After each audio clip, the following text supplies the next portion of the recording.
नमस्कार दोस्तों, स्वागत है आप सभी लोगों का एक बार फिर से हमारे चैनल ज्ञान वास्तु में एक नए वीडियो में। दोस्तों, हिंदू धर्म में महाशिवरात्रि के पर्व का विशेष महत्व होता है। सबसे ज्यादा संख्या में महाशिवरात्रि के व्रत को लोग रखते हैं। तो दोस्तों, इस वर्ष महाशिवरात्रि का जो व्रत है 8 मार्च 2024 दिन शुक्रवार को पड़ेगा। और दोस्तों, इस बार सोमवार था। सिद्ध योग का भी निर्माण हो रहे हैं, 3 खास योग का निर्माण हो रहे हैं। तो दोस्तों, 12 महीने में 12 शिवरात्रि पड़ते हैं। लेकिन दोस्तों, महाशिवरात्रि का अपना अलग ही महत्व है। आज के इस वीडियो में बताऊंगा शिवरात्रि और महाशिवरात्रि में क्या अंतर है।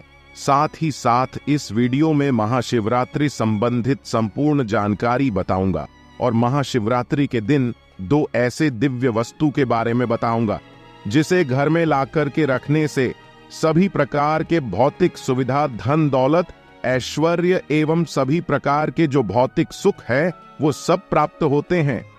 तो इस वीडियो को जरा सा भी मिस नहीं करना है। सभी लोगों को गुजारिश करना चाहूंगा, वीडियो को ध्यान से देखना है, ध्यान से सुनना है। अभी तक वीडियो को लाइक नहीं किए होंगे तो वीडियो को लाइक कर लेना, चैनल को सब्सक्राइब कर लेना और बाजू में बने बेल आइकन को भी प्रेस करके कमेंट बॉक्स में ओम नमः शिवाय लिख देना। आइए जानते हैं महाशिवरात्रि क्यों मनाते हैं। तो दोस्तों, पौराणिक और धार्मिक कथा के अनुसार, मान्यता के अनुसार 3 कारणों से महाशिवरात्रि का पर्व हम सब मनाते हैं। जिसमें प्रथम जो कारण है शिवजी और माता पार्वती के विवाह, यह सबसे ज्यादा प्रचलित है। इस कारण महाशिवरात्रि के पर्व को मनाते हैं। और दोस्तों, ऐसा भी माना जाता है महाशिवरात्रि के दिन रात्रि में शिवजी महाराज के बारात निकाली जाती हैं। तो चलिए दोस्तों, इस वीडियो में जान लेते हैं महाशिवरात्रि मनाने के पीछे का सबसे बड़ा कारण। धार्मिक महत्व बताऊंगा, आध्यात्मिक महत्व बताऊंगा और महाशिवरात्रि के दिन खरीद करके लाए जाने वाले वस्तु के बारे में बताऊंगा। तो दोस्तों, इस दिन माता पार्वती और भगवान भोलेनाथ जी का विवाह हुआ है। फाल्गुन महीने की कृष्ण पक्ष की जो चतुर्दशी तिथि है, इस दिन भगवान भोलेनाथ और माता पार्वती का विवाह हुआ है। और इस तिथि को भगवान शिव और माता पार्वती का महामिलन का हम सब उत्सव के रूप में मनाते हैं। महाशिवरात्रि के दिन शिव पार्वती के विवाह होने के कारण इसका महत्व ज्यादा बढ़ जाता है। कहा जाता है कि इस दिन भगवान शिव की पूजा करने से भगवान भोलेनाथ जल्दी प्रसन्न होते हैं। और हाँ, जिनके विवाह में विलंब हो रही है, विवाह में अड़चन आती है, विवाह का योग नहीं बनता है, बहुत सारे ऐसे हमारे चैनल में जुड़े हुए भाई बंधु हैं, माता बहनें हैं, जो हमारे छोटी बहन हैं, उनके विवाह नहीं हो रहे। तो ऐसे बहन इस दिन भगवान शंकर जी की उपासना करें। अतिशीघ्र आपको मनचाहा वर की प्राप्ति होगा, मनचाहा वधू की भी प्राप्ति होगा। तो लड़के और लड़कियां दोनों व्रत इस दिन रख सकते हैं। द्वितीय कारण जानते हैं। पौराणिक मान्यता के अनुसार महाशिवरात्रि के दिन ही महादेव अपने शिवलिंग रूप में प्रकट हुई है। दोस्तों, सबसे पहले ब्रह्मा जी और भगवान विष्णु ने उनकी विधि पूर्वक भगवान भोलेनाथ जी की पूजा अर्चना की। इस वजह से महाशिवरात्रि के दिन विशेष तौर पर शिवलिंग की पूजा करने का विधान है। शिवलिंग कोई साधारण नहीं होता दोस्तों। संपूर्ण संसार में जितने भी देवी देवता हैं, ये शिवलिंग पर बसते हैं। शिवलिंग पर अलग अलग प्रकार के देवी देवता अलग अलग प्रकार के हिस्से में बसते हैं। एक और कारण, समुद्र बंधन से जो विष निकले थे, इसका भगवान भोलेनाथ ने पान किया था सृष्टि को बचाने के लिए। इस वजह से भी दोस्तों, महाशिवरात्रि के जो पर्व है, इसके जो अध्यात्म महत्व ये भी बढ़ जाते हैं। सागर मंथन से निकलने जाने वाले जो भी शेष के पान करने के बाद भगवान शिव का गला नीला पड़ गया था, जिस कारण उन्हें नीलकंठ का नाम दिया गया है। तो इस खुशी में भी महाशिवरात्रि के पर्व मनाते हैं। अब जानते हैं शिवरात्रि और महाशिवरात्रि में अंतर। तो दोस्तों, प्रत्येक महीने के कृष्ण पक्ष की चतुर्दशी तिथि को शिवरात्रि कहते हैं और यह मासिक शिवरात्रि के नाम से जानते हैं। और फाल्गुन महीने के कृष्ण पक्ष की चतुर्दशी तिथि को हम सब महाशिवरात्रि मनाते हैं। तो शिवरात्रि और महाशिवरात्रि, यह दोनों में अंतर है। शिवरात्रि के दिन भगवान भोलेनाथ साक्षात ऊर्जा रूप में प्रकट हुए थे और ब्रह्मांड का निर्माण भी किए हैं। और इस दिन भगवान भोलेनाथ प्रकट होने के कारण दोस्तों, संसार में जितने भी देवी शक्ति थे, असुर शक्ति थे, इन सब का विकास भी हुआ है, ये सब उत्पन्न भी हुए हैं। अब जानते हैं महाशिवरात्रि का वैज्ञानिक महत्व। तो दोस्तों, वैज्ञानिक दृष्टि से अगर देखा जाए तो महाशिवरात्रि का जो रात है ये बेहद खास होता है। इस दिन की अपेक्षा रात खास होता है। मान्यता है कि इस रात जो ग्रह है उत्तरी गोलार्ध में जाकर के अवस्थित होता है। और दोस्तों, ऐसा माना जाता है, वैज्ञानिक ने भी खोज निकाले हैं कि मनुष्य के भीतर की ऊर्जा प्राकृतिक रूप से इस दिन ऊपर की ओर चढ़ता है। तो जो लोग योग साधना करते हैं, तपोबल की शक्ति बढ़ाना चाहते हैं, कुंडली ऊर्जा जागृत करना चाहते हैं, अपने आप को समझना चाहते हैं, भूत भविष्य वर्तमान इस प्रकार के जो दैविक सिद्ध है ये प्राप्त करना चाहते हैं, उनके लिए महाशिवरात्रि का पर्व अति उत्तम होता है। क्योंकि दोस्तों, इस दिन आंतरिक ऊर्जा का विकास होता है, यह चरम सीमा पर होता है, कुंडली अन्न शक्ति जागृत होता है।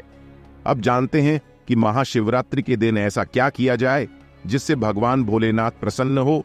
साथ ही साथ खरीद करके लाए जाने वाले वस्तु के बारे में तो दोस्तों, माना जाता है कि सृष्टि की शुरुआत में इसी दिन अर्धरात्रि में भगवान शिव निराकार रूप से सकार रूप में अर्थात ब्रह्म से रुद्र रूप में अवतर हुए, प्रकट हुए। और ईशान सही में बताए हैं कि फाल्गुन महीने की कृष्ण पक्ष की चतुर्दशी रात को भगवान भोलेनाथ जो है करोड़ों सूर्य के समान प्रभाव वाले, करोड़ों जो सूर्य है उसके ऊर्जा के समान प्रभाव वाले रूप में, लिंग रूप में भगवान भोलेनाथ प्रकट हुए थे। एक और जानकारी बता दूं, महाशिवरात्रि के दिन क्यों नहीं सोना चाहिए? तो महाशिवरात्रि के दिन हमारे शरीर में आंतरिक ऊर्जा का विकास होता है। हमारे शरीर में एक प्रकार की देवी ऊर्जा झलकता है, चरम सीमा पर होता है। महाशिवरात्रि के दिन जो लोग रात्रिकालीन में सोते हैं, ऐसे व्यक्ति फिर सारी जिंदगी सोते ही रह जाते हैं, क्योंकि भगवान भोलेनाथ ही सृष्टि का संहार करते हैं और इस सृष्टि का निर्माण भी करते हैं। और इस दिन जो व्यक्ति महाशिवरात्रि के दिन अर्धरात्रि में उपवास रहने वाले लोग सोते हैं, बाद में चलकर के दोस्तों उसे पशु योनि की प्राप्ति होता है। इसलिए जो लोग भगवान भोलेनाथ की पूजा करते हैं, उपासना करते हैं, उसे महाशिवरात्रि के दिन नहीं सोना चाहिए। सोते हैं तो उसे पशु योनि की प्राप्ति होता है। साधारण मनुष्य भी अगर सोते हैं उसे भी पशु योनि की प्राप्ति होता है। इसलिए महाशिवरात्रि के दिन जागरण अवश्य करना चाहिए। एक और बात, आप में से बहुत सारे लोग प्रश्न करते हैं कि महाशिवरात्रि के दिन कौन से कपड़े पहनने से भगवान भोलेनाथ जी की कृपा जल्दी मिलती है। तो वैसे तो दोस्तों, भगवान भोलेनाथ को प्रसन्न करने के लिए जो भी वस्त्र धारण कर ले प्रसन्न होते हैं, भोले भंडारी हैं। लेकिन भगवान भोलेनाथ को सफेद रंग बहुत प्रिय है और हरा रंग यह सबसे ज्यादा प्रिय है। हरा रंग प्रकृति का कारक होता है और माता जगत जननी मां पार्वती प्रकृति है। तो जो व्यक्ति इस दिन सफेद या हरा रंग के वस्त्र धारण करते हैं, उन पर भगवान भोलेनाथ की कृपा जल्दी बरसती है। अब जानते हैं इस दिन क्या खरीद करके लाए जिससे हमारे सौभाग्य की वृद्धि हो, हमारे घर में धन दौलत इत्यादि तेजी से आगे बढ़े। तो महाशिवरात्रि के दिन खरीद करके लाने वाले वस्तु के बारे में बता रहे हैं। सारे वस्तु किसी पेन से कॉपी में नोट करके रखना।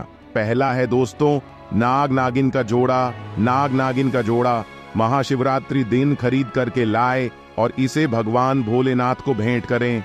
इसका फायदा बता रहा हूं। महाशिवरात्रि के दिन नाग नागिन की जोड़ा घर में खरीद करके लाने से, भगवान भोलेनाथ को भेंट करने से काल स्वप्न दोष दूर होता है, पित्त दोष दूर होता है, नजर दोष लगा हो वह भी दूर होता है। और दोस्तों, अगर अकाल मृत्यु जैसे घातक योग का निर्माण हुए कुंडली में, जैसे बार बार आपके दुर्घटना हो रहे हैं, आपको समझ में नहीं आ रहा है, तो चाहते हैं कि ऐसे दुर्घटना बाद में आपकी जीवन में ना हो और इससे बचे रहना चाहते हैं, तो वाहन दुर्घटना से बचे रहना चाहते हैं, तो ऐसे व्यक्ति इस दिन भगवान भोलेनाथ को नागिन का जोड़ा लाकर के जरूर भेंट करें। आजीवन आप जो है दुर्घटना से बचे रहेंगे। और हाँ, इस दिन दोस्तों, अगर रात्रि 12 बजे के बाद नाग नागिन का जोड़ा या जो आप सामग्री खरीद करके लाए उसे भोलेनाथ जी की शिवलिंग पर चढ़ा कर देते हैं, तो वह वस्तु जागृत हो जाते हैं, सिद्ध हो जाते हैं। ना मंत्र की जरूरत ना तंत्र की जरूरत। बहुत सारे लोग हैं जो कि अपने गले में रुद्राक्ष धारण किए हुए हैं। तो ऐसे व्यक्ति को बताना चाहूंगा, महाशिवरात्रि के दिन उस रुद्राक्ष को सर्वप्रथम सादे जल से धो लेना, गंगा जल का छींटा मार देना, गंगा जल नहीं तो सादा जल से धो लेना, और रात्रिकालीन 12 बजे के बाद आप जो शिवलिंग पर उसे चढ़ा देना तो सिद्ध हो जाएगा। फिर 1 वर्ष तक उसमें दोस्तों पूर्ण रूप से वह जागृत अवस्था में रहेगा, ऊर्जा का तेजी से संचार होता रहेगा किसी भी प्रकार के। फिर नकारात्मक ऊर्जा इस प्रकार के रुद्राक्ष धारण करने के बाद बाल बांका नहीं कर पाते हैं। इस दिन आप जो है रुद्राक्ष खरीद करके जरूर लाना। जो आपसे बन पड़े वह रुद्राक्ष लाइए। 1 मुट्ठी 2 मुट्ठी 5 मुट्ठी जो बन पड़े वह रुद्राक्ष खरीद करके लाएं। इस दिन भोलेनाथ जी के शिवलिंग पर रात्रिकालीन 12 बजे के बाद चढ़ा दें और उसके बाद धारण करिए। आप दोस्तों खूब विकास करेंगे, खूब उन्नति करेंगे। रुद्राक्ष धारण करने वाले को कभी रोगग्रस्त नहीं कर सकता। जो लोग निरोग रहना चाहते हैं, रोग से ग्रसित होते हैं, ऐसे व्यक्ति रुद्राक्ष अवश्य धारण करें। इसके बाद दोस्तों इस दिन चांदी का बना हुआ बेलपत्र जरूर खरीद करके लाए। चांदी का बना बेलपत्र खरीद करके लाने से, इसे भगवान भोलेनाथ को भेंट करने से क्या फायदा मिलते हैं? तो दोस्तों चांदी का बेलपत्र खरीद करके लाते हैं, भगवान भोलेनाथ को भेंट करते हैं, तो ये मन को शांति प्रदान करते हैं। गृह में काला क्लेश होते हैं, लड़ाई झगड़े बहुत होते हैं, तो आप ये जरूर लाएं। या फिर पति पत्नी के बीच में अनबन होता है, अच्छे से आप दोनों का बन नहीं रहा है, तो इस दिन चांदी का बेलपत्र जरूर भेंट करें। पति पत्नी के बीच में जो अनबन होता है ना मित्रों, वो दूर हो जाएगा। इसके बाद है इस दिन इस फटी की शिवलिंग अगर आपको मिल जाते हैं तो जरूर खरीद करके लाएं, क्योंकि इस टी का जो सीलिंग है इसमें तेजी से श्री तत्व को खींचने का क्षमता होता है। श्री तत्व का मात होता है दोस्तों लक्ष्मी आकर्षित करता है। एक बात जान लीजिए, भगवान भोलेनाथ ने ही माता लक्ष्मी को धन की देवी का पद दिया है। कुबेर जी महाराज को धन का कोष अध्यक्ष बनाए हैं। तो सृष्टि में जितने भी पद देते हैं, प्रतिष्ठा देते हैं, भगवान भोलेनाथ ही देते हैं। तो इस पति का शिवलिंग यह स्वयं श्री तत्व को समर्पित है। तो इस पति का शिवलिंग अगर महाशिवरात्रि के दिन खरीद करके लाते हैं, रात्रिकालीन 12 बजे के बाद इसे कोई और सिद्ध शिवलिंग है वहां पे टच करा देते हैं तो ये सिद्ध हो जाते हैं। फिर इस शिवलिंग को आप अपने घर के पूजन स्थान पे रखिए, ये हमेशा सीधे रहेंगे। आपके घर में सभी प्रकार के भौतिक सुख सुविधा आकर्षित करते रहेंगे, खींचते रहेंगे। इसके बाद है दोस्तों पारद शिवलिंग। अगर आपको सौभाग्य से इस दिन पारद शिवलिंग मिल जाते हैं तो आप जो है जरूर खरीद करके लाएं। इसे सीलिंग पर टच करा करके घर में स्थापित करें, लेकिन अंगूठे के आकार से बड़ा नहीं होना चाहिए। इस दिन आप चाहें तो पारा से बना निर्मित परात गुटिका भी ला सकते हैं। जो व्यक्ति घर में इस दिन पारद गुटिका खरीद करके लाते हैं, रात्रिकालीन 12 बजे के बाद पारद गुटिका को सीलिंग पर टच करा करके घर के पूजन स्थान पर रख देते हैं, उनके घर के 50 फीट के आसपास तक भूत प्रेत नकारात्मक ऊर्जा जो अगरीबी है, कंगाली है, नकारात्मक ऊर्जा है, नुकसान करने वाली शक्ति बिल्कुल ही नहीं भटकते आने की कोशिश करें।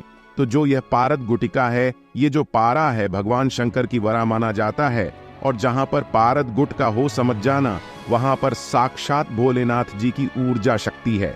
भगवान भोलेनाथ जी की ऊर्जा को भूत प्रेत नकारात्मक शक्ति बर्दाश्त नहीं कर सकते, भस्मा हो जाएंगे। और रही बात दोस्तों, परात गुटिका जिस घर में स्थापित होते, वहां पर भगवान भोलेनाथ जी के जितने भी गढ़ हैं वह सब पहाड़ा देना शुरू कर देते हैं। आप चाहे तो दोस्तों इस दिन भगवान भोलेनाथ को प्रसन्न करने के लिए डमरू भी भगवान भोलेनाथ जी को लाकर के भेंट कर सकते हैं। शत्रु से परेशान व्यक्ति अगर इस दिन डमरू लाकर के घर भगवान भोलेनाथ को भेंट करते हैं तो शत्रु का अंत हो जाएंगे। त्रिशूल लाकर के भेंट करते हैं तो शारीरिक, मानसिक और दैहिक, दैविक और शारीरिक ये सभी प्रकार के पीड़ा दूर होते हैं, त्रिदोष दूर होते हैं। तो दोस्तों आप जो है इस दिन हमारे वीडियो में बताए जाने वाले वस्तु को घर में लाकर के भगवान भोलेनाथ को जरूर भेंट करें। आपके अध्यात्म उन्नति होना जरूरी है। तो दोस्तों बेलपत्र, त्रिशूल, पारद गुटिका, पति का शिवलिंग, डमरू या फिर आप चाहे तो इस दिन यह सब खरीद करके नहीं ला पाते हैं, ज्यादा पैसा नहीं है, तो इस दिन भगवान भोलेनाथ जी को चिलम जरूर भेंट कर दे। चिलम भेंट करने से भी भगवान भोलेनाथ बहुत प्रसन्न होते हैं दोस्तों, क्योंकि वो भोले भंडारी हैं और भोले भंडारी चीलम से बहुत प्रसन्न होते हैं। और इसी के साथ साथ जो भैरव बाबा है वो भी आपके ऊपर में मेहरबान हो जाते हैं। तो एक साथ में चिलम भेंट करने से भोलेनाथ प्रसन्न होंगे और उनके स्वरूप कहे जाने वाले भैरव बाबा भी प्रसन्न हो जाते हैं। तो दोस्तों, आशा करता हूं कि इस वीडियो में जितने भी जानकारी बताए हूं, इस जानकारी से आप लोग संतुष्ट जरूर हुए होंगे। मन में कोई प्रश्न है, कोई डाउट है तो कमेंट बॉक्स में बिल्कुल ही पूछें, मैं आपकी मदद करूंगा। और इस वीडियो को ज्यादा से ज्यादा शेयर करना ताकि अन्य लोगों को, दोस्तों, ये जो महाशिवरात्रि संबंधी जितने भी